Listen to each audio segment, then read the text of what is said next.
Are you recording? Alaska moose hunting. The work starts. Going to get a closer look at this dude.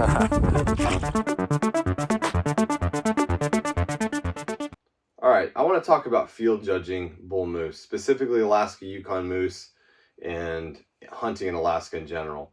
So when you're hunting moose in Alaska, where you're hunting bull moose will determine what bull is actually legal. And I'm going to talk about the majority of the moose legality qualifications in Alaska, which is you're either going to hunt an area typically where it's 3 brow tines are legal on one side or 4 brow tines legal on one side. And typically that coincides with a 50 inches or wider rule. However, those are mutually exclusive. So you can have a bull that has 4 brow tines on one side, but is 48 inches wide and still be legal. So it just has to meet one of the requirements. And the biggest difference is whether you're in a 3 brow tine area or a 4 brow tine area. So it's really important that you pay attention and study up what it means to be a brow tine, because there are certain rules. Brow tines have to be longer than they are wide, and they have to be longer than 1 inch. A big way to take advantage of the resources that we have as hunters nowadays is digiscoping and phone scoping bulls before you shoot them. If it is something that you want to take a closer look at, especially if you're a first-time hunter or a DIY hunter, it's really important that you use the resources available to make sure that you take a legal animal. Just play it safe and play it smart. So we have the resources. Most everybody that goes hunting has a phone and has a scope and has these things that are capable of making sure we make the best decisions on moose as possible. So the first rule of thumb is try to get video, try to get video and good angles of these bulls, because it's really hard if you haven't hunted moose before to make these calls on the fly. 50 inches is determined by the widest point on each side of the antlers on a perpendicular line. So it's not an angle. You can't take a string and stretch it the widest point between the farthest antler spread. It has to be a perpendicular line, and it's at the widest point on each side. You can have certain reference points just in your head of how big 50 inches is and kind of how to use some of that stuff. You can measure some trees and use some basic reference points. General reference between the 2 antlers or 2 eyeballs, where the antlers start and the 2 eyeballs. You take a general reference. Typically that's between 8 and 10 inches. And you can, if you get a good picture of a bull or a good video of a bull, and you can really see it frozen, and you can really lay it out and actually kind of use the relative measurements against his antlers and see where it falls in. It's really important to note that when you're judging a moose based on just width, that you pay attention to what his tines are doing along his palms, because a lot of times what separates a 55-inch bull and a 65-inch bull, or whether his tines are pointed out or pointing in. Obviously you get these freaky bulls that just lay completely flat and they're 70 inches, but most of the time you'll have like 1 or 2 tines that'll be sticking out, and that'll give you kind of insurance, extra 6 to 8 inches of insurance measurement, or they're all laid out, or it's just turned in, because you can get a really big mature bull where all of his tines are turned in and he might not be 50. No matter how big he is and how old he is. So you really have to pay attention to the little nuances of how the antlers are actually facing and spreading when you're making those measurements. And just as a safety precaution, when you're making these calls in the field and there's a lot of emotion involved, there's a lot of hard work involved, there's a lot of time and money investment involved, but you still have to make clear decisions.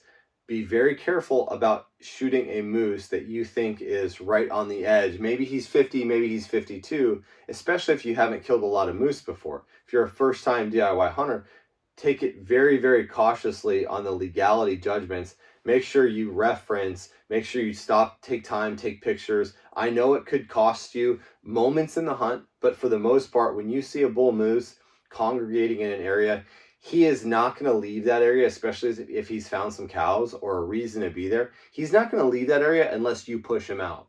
So take your time, be patient. This may only take a couple minutes. It could be something that you see at last light, and that you need to get pictures of the bull before you make your next move in the morning. So all those things come into play, but just take it slow. Don't rush decisions, because that's how bad decisions are made, based on emotion or just rushing things. Really helps to have a partner with you. It helps to have a guide with you, somebody that you can really confirm you're seeing the right thing. Is that a brow tine?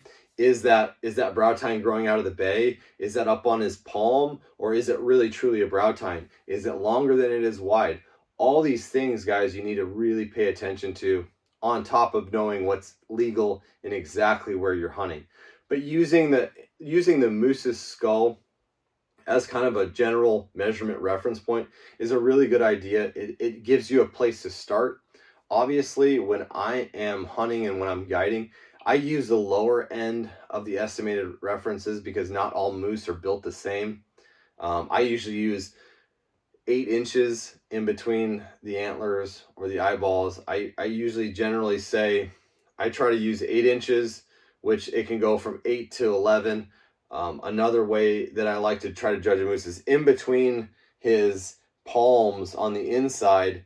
I like to try to make that a judgment call. So if I think that's 30 inches or 25 inches, to me, that spatial relationship is a little bit easier to judge sometimes. If I think, hey, that opening between his antlers is about 25 to 30 inches, because I've looked at a lot of mule deer that are 25 to 30 inches. So I can kind of guess that a little bit better. And then from that point, if I get a good estimate based on his eyeballs and his ears and everything like that, if I get a good estimate, then you can take the antler past his palm and really do it on each side. So if you think he's 25 to 30 in between, then you say, okay, he's got to be at least 15 inches wide on each side for him to make that 60-inch mark or make that 55-inch mark. Little tricks like that, and there's some really good resources online and videos that you can watch to help. I'll include them in the links below that you can watch and help field judge moose. A lot of different ways to do it, but always know every way that you can do it. Know what's legal and be very cautious. Use a series of checks and balances on that, as far as, hey, you catch a moose stepping out in the meadow for a second, you think he's 65 inches big. Make sure you take your time and say, wait a second, well, how many brow tines does he have? Was I just looking at him from behind? When, if you look at animals from behind, especially antlered animals, they look super giant monsters, and you catch them and you're like, whoa, that thing's huge, and they turn around and all of a sudden all of his tines are pointed in or pointed way out and he is that giant. But don't get caught up in emotion and the thrill of the hunt and make bad decisions.